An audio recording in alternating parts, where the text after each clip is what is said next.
I knew something was off the second I opened the pull request and saw my name missing from the header comments. Not just one file. Every single line I'd written, scrubbed clean like I never existed. The modules I spent 18 months architecting through sleepless nights and takeout-fueled weekends? Now conveniently labeled Team Contribution. Team. That's rich. Funny how the team always showed up after I fixed the critical path at 3 a.m. or cleaned up a broken deploy, while their precious rockstar tech lead was still posting selfies from his CrossFit box. They brought him in 2 months ago, to scale innovation, whatever the hell that means. Brian. That's his name. Brian with a Y. The kind of guy who unironically uses synergy in Slack and ends every sentence with. First day on the job, he tried to explain to me how our own CI/CD pipeline worked. The same one I built from scratch. I just smiled, nodded, and got back to fixing the socket issues he didn't even notice in prod. But this was different. This wasn't just oversight or tech bro arrogance. This was surgical. Deliberate. I scrolled through the diffs again, my author tags, my documentation headers, even the created by keys on internal JSON configs. All replaced with his initials. BLJ. Like he was stamping his name on code he couldn't even spell without spell check. I sat through that Friday team meeting in silence, watching him smile into the camera like he'd cured cancer. Big shout out to the team, he said, for pulling off the portal upgrade with zero downtime. No mention of the custom rollback logic I'd snuck in to save their asses. No nod to the emergency patch I pushed at 11:47 p.m., the night before when the memory leak hit our largest client. Not even a damn Slack emoji. Look, I don't need parades. I don't even need praise. But I won't be erased. And while we're here, if you're still listening and appreciate stories like this, do me a favor. Tap that like button, maybe even hit subscribe. 97% of you watch without subscribing. And it helps our team keep telling these stories that corporate America doesn't want you to hear. Back to the story. I closed my laptop without saying a word that day.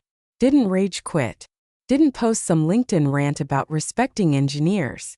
I just got quiet. And when I get quiet, people should worry.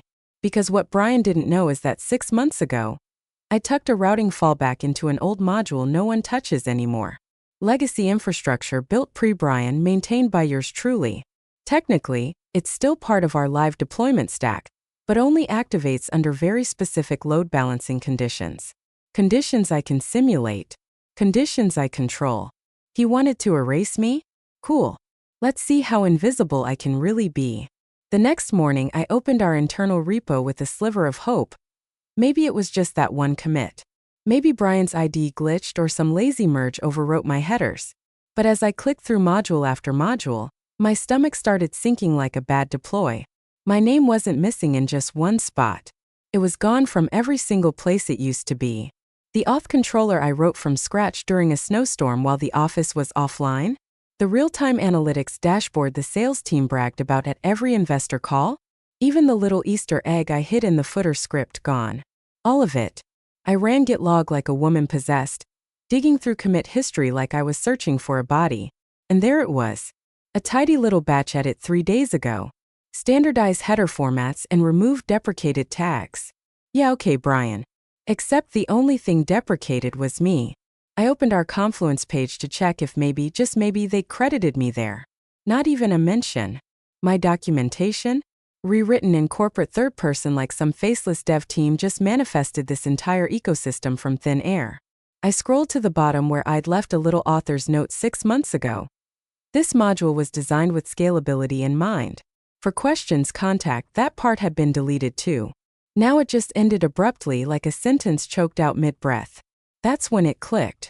This wasn't just code cleanup. This wasn't a misunderstanding. This was a systematic purge. He was rewriting history. Every line of credit, every footprint of my work, every trace of the woman who had kept this company's digital spine from snapping erased. And not because I messed up. No, if I'd fumbled something, they would have hung me out to dry in the Slack channel for transparency. This was politics. A cold, calculated rebrand of who built what, so Brian could shine under fluorescent lights he didn't install. It would have been easy to go nuclear. Call a meeting, raise hell, demand to know why my name was being stripped like old paint off a rented wall. But that's not my style. You scream in tech and they call you emotional. You point to receipts and suddenly you're not a team player. No thanks. I sat with it. Let the sting set in. Dignity bruised, yeah, but not broken. You can ghostwrite half a product suite, but that doesn't mean you vanish. You just learn to haunt smarter. He thought he was wiping the slate clean. What he didn't realize was that I built the slate. Every redirect path. Every fallback function. Every obscure, uncommented line of code they rely on when the system buckles under pressure, I wrote that. Me. And if they wanted to act like I never existed, well then I'd give them exactly what they asked for. A world where I never existed. Let's see how that works out for them. Buried in the basement of our codebase, right beneath the load balancer scripts no one dared touch since 2021, lived a little relic I wrote on a Sunday afternoon while my ex was moving her last box out of our apartment. The routing fallback module. Simple, quiet, invisible. The kind of thing no one noticed unless they were the one person who'd ever needed to spin up a new staging server from scratch, like me. It was my insurance policy. Back then I called it the dead man switch. Now, it felt more like a fire escape with a view. I didn't rage type or breathe heavy.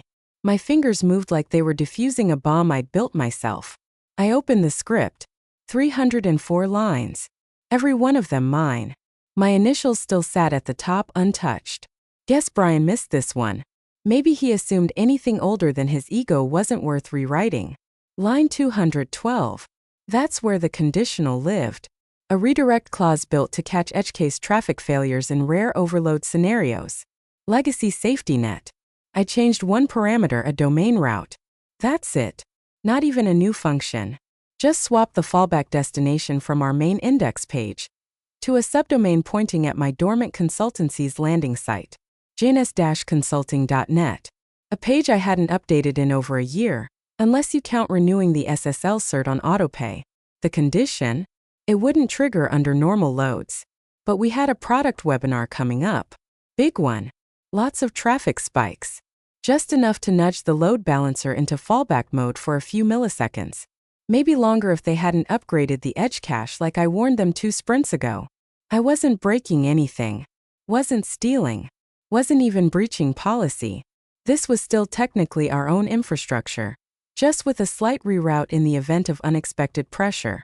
Sound familiar? What I wrote was clean. No footprint. No logging outside the usual.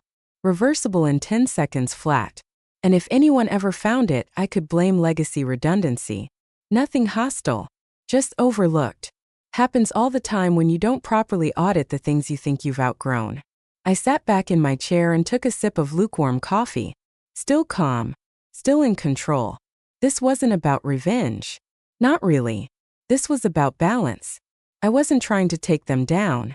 I was just reminding them what happens when you delete someone who knows where the wires are buried. People like Brian, they think power lives in Slack channels and Jira boards and weekly demos with buzzwords. But power? Real power? It's in the shadows. In the functions nobody remembers writing. In the elegant silence of a system you didn't realize someone else was still quietly holding together. No one saw what I did. No alerts.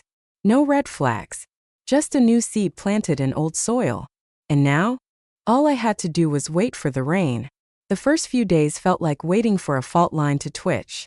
I went to work, joined the stand-ups, listened to Brian talk about modernizing the stack, like he hadn't just copy-pasted my architecture diagram into a new slide deck. Same routine. Same silence. No sirens. No pings. The site stayed up. Metrics were fine. No one noticed anything because nothing had technically broken. Then Thursday hit. I was half listening to a planning call when I saw the first message pop up on LinkedIn. Hey, is JNS Consulting working with Portal Tech now? We're in the market for back-end support. Love what you did with the new portal. I stared at it for a second, pretending to pay attention while Brian waxed poetic about container hygiene. Figured it was a mistake. Maybe someone saw my old site in cache search results or something. I replied politely. Thanks. No current contracts with them but happy to chat. Sent. Done. Until the second message hit. Congrats on the Portal Tech gig. Are you hiring? Asking for a friend. This one from a recruiter I hadn't heard from in a year. Then another. And another. By the time I finished my coffee, I had 8 messages from recruiters, devs, and ex-colleagues, all vaguely implying that I was either consulting for, partnering with, or running back-end support for my own company, through a firm that thought I didn't matter enough to mention in a changelog. I pulled up my consultancy's landing page. The redirect was working, but only intermittently. Exactly like I designed. Load conditions were doing their thing. When traffic spiked in certain regions, fallback routing quietly kicked in. Just for a few seconds.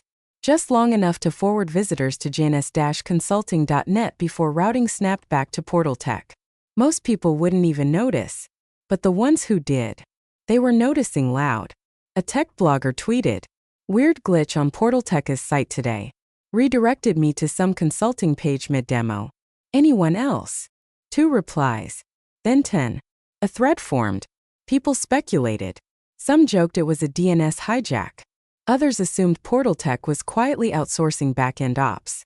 Someone even tagged me directly. "At DevJNS, is this your work?" Eyes. I didn't respond. Just watched. In our company Slack, marketing posted a vague message in #WebOps.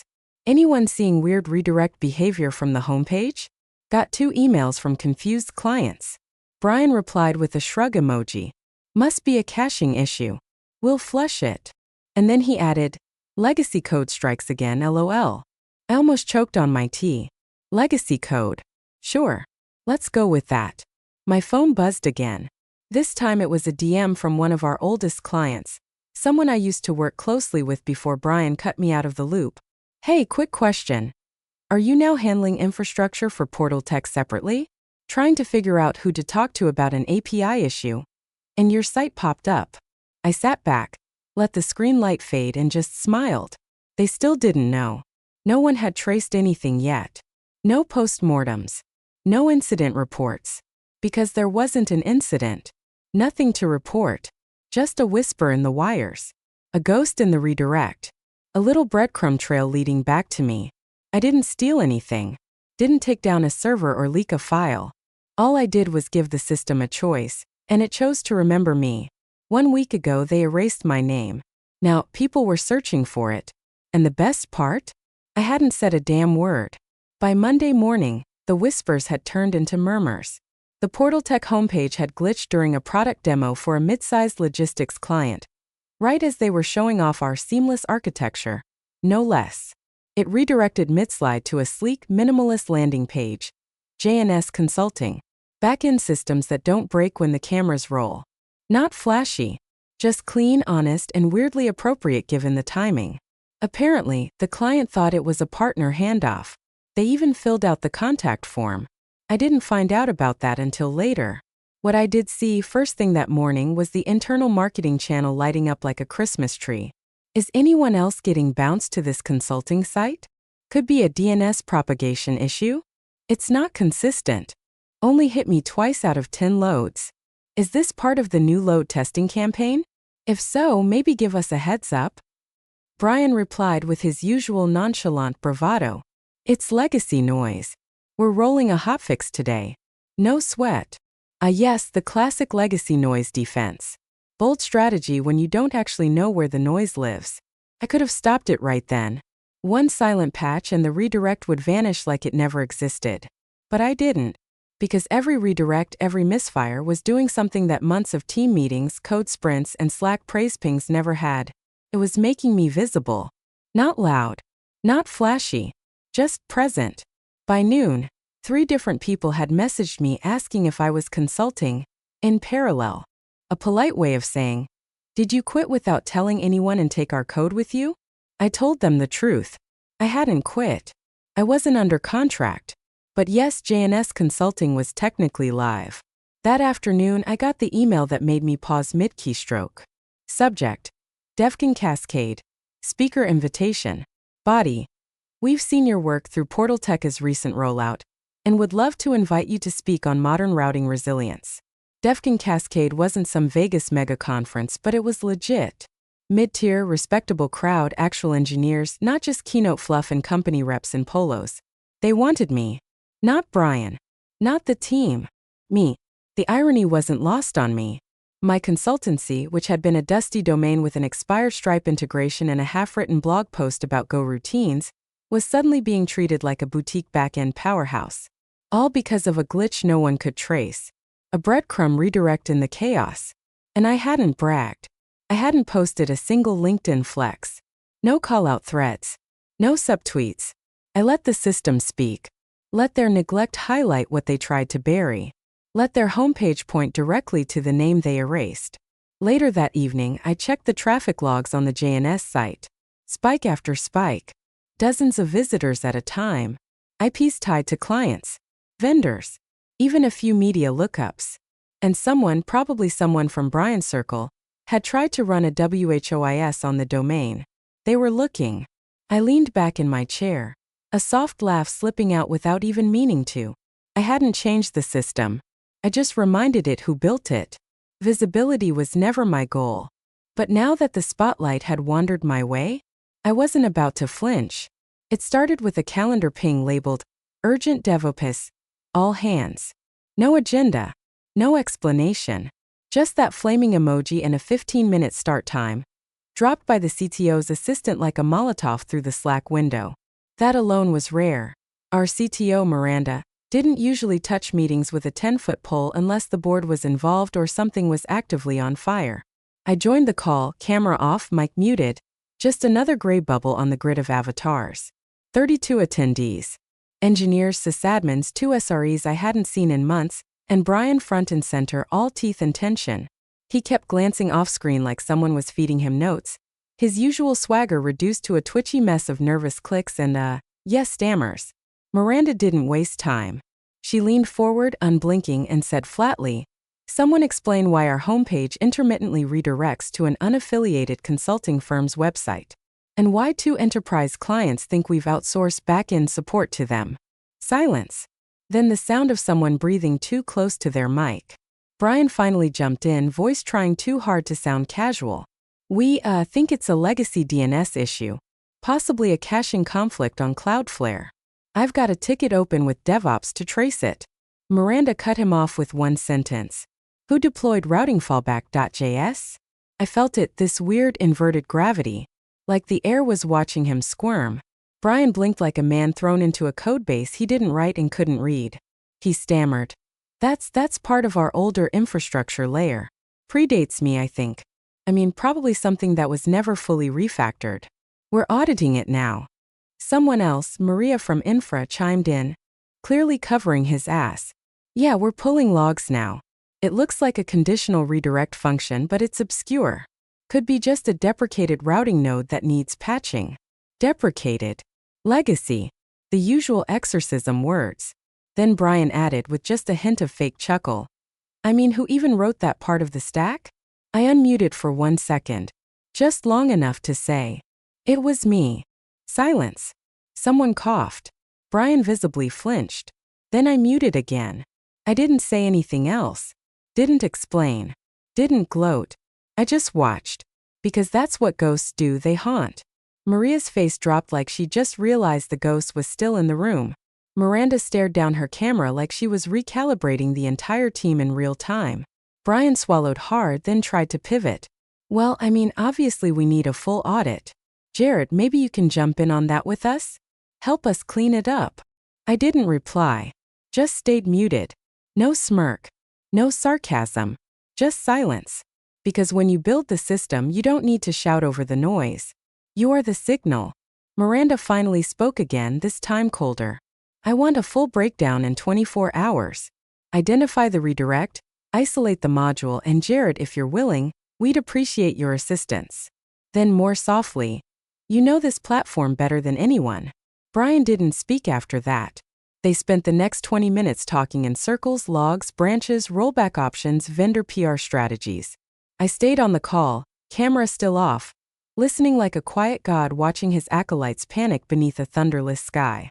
I didn't need an apology. I already had control. The real fallout didn't begin with a tweet or a tech blog. It came in the form of a polite, terrifyingly direct email from the legal team of one of our biggest enterprise clients. Subject line: Contract clarification request. Infrastructure outsourcing. It landed squarely in the inbox of our head of client success, and by 8:02 a.m., Miranda had replied all with a terse, "I'm looping in legal and engineering. Stand by for answers." The email was short, brutal. "We've noticed repeated redirects from your primary domain to a third-party vendor, JNS Consulting.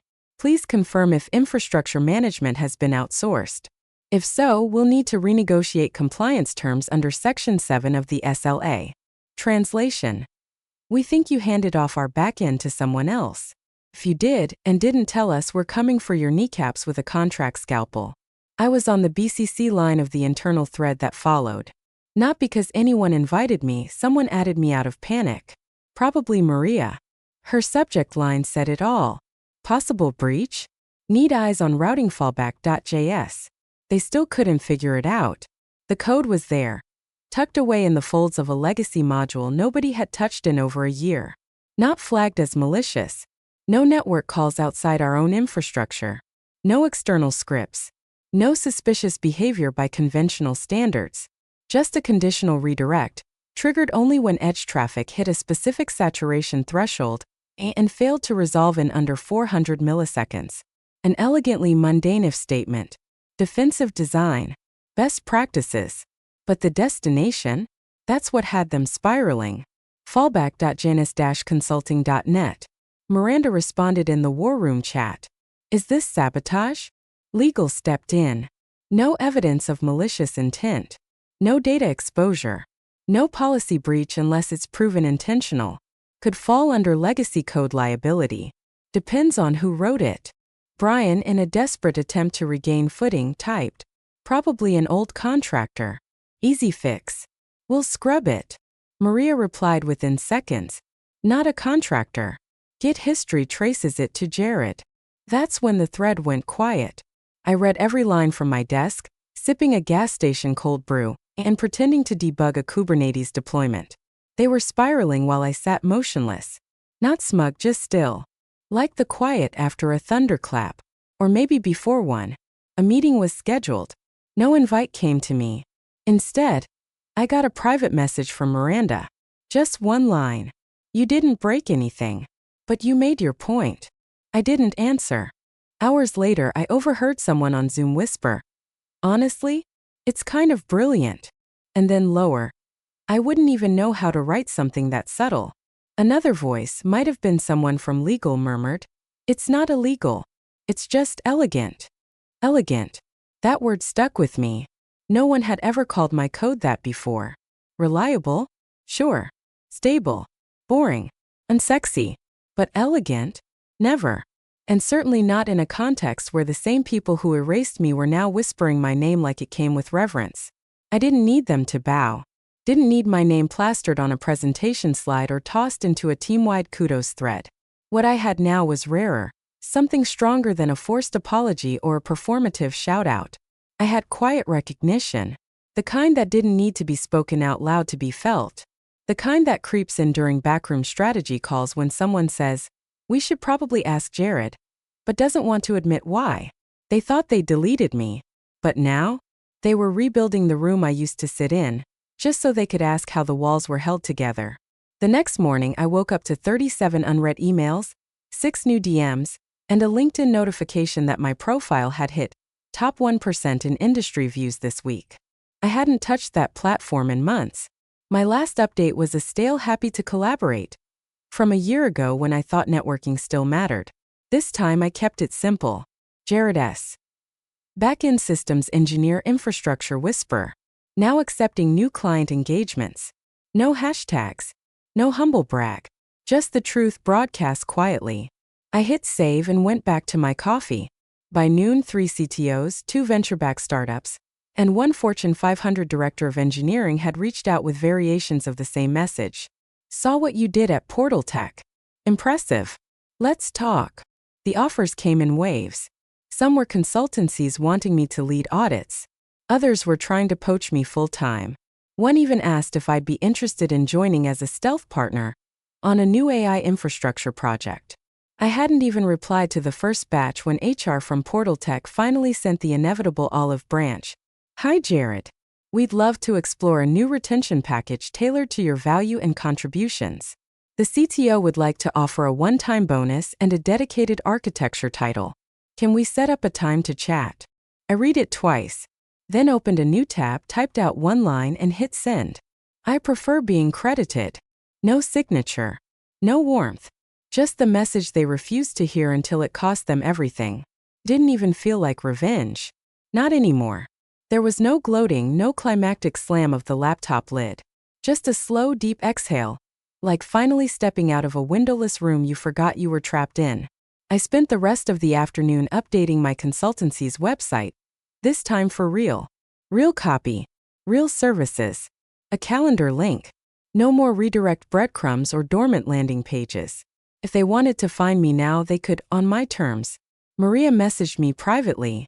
For what it's worth. I'm glad people finally saw you. I didn't reply.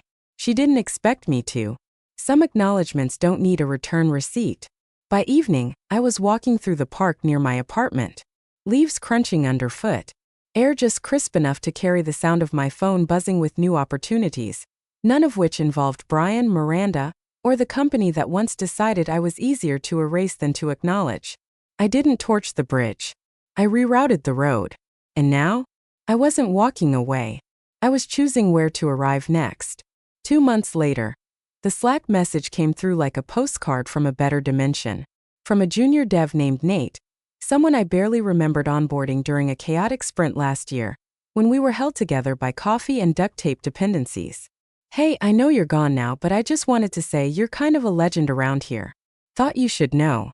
I stared at the message for a second, rereading it not because I didn't believe it, but because of how simple it was. No exclamation points. No gifs. Just a sentence dropped into the void from someone still stuck in a system I'd quietly outgrown. I didn't reply. What could I say that wouldn't ruin the purity of that moment? He didn't want a conversation. He wanted to speak into the space I left behind. And I let him. A few days later, I saw the headline on the internal company update someone leaked to Blind. Tech lead resigns to pursue new opportunities. Translation. Brian got shoved out the side door before Q4 reporting. Word was after the redirect incident and a few clients starting to ask, who really built this system? The pressure had been building like a faulty memory heap. By the time a vendor flagged yet another routing bug that Brian couldn't explain, Miranda made the call. Quietly. Efficiently. No ceremony. I didn't celebrate. I didn't need to. That week, J&S Consulting signed a new support contract with one of PortalTech's former clients. Not even a poach, I didn't pitch them. They came to me. Their CTO said. We figured it made more sense to work with the person who actually built what we're using. I told them I don't do architecture handoffs anymore. I do infrastructure with ownership. They agreed. Full rate. Clean contract. No drama. Later that evening, I logged back into the legacy admin panel. Navigated to the dusty routing module. Line 212 still sat there unchanged.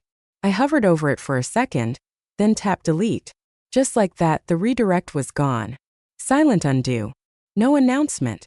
No flair. PortalTech could have their homepage back. I had no use for it anymore. As I closed the editor, I saw my initials in the comment header. Still there, still untouched. The last remaining trace of what they tried to scrub out. I left it. They deserved to see at least one name they couldn't erase. I shut my laptop, leaned back and looked out over the city. It was quiet. Not the kind of quiet that comes from being silenced, but the kind that follows after you've said exactly what needed to be said, without ever speaking. I didn't burn the building down. I rewrote the floor plan, and then walked out the front door.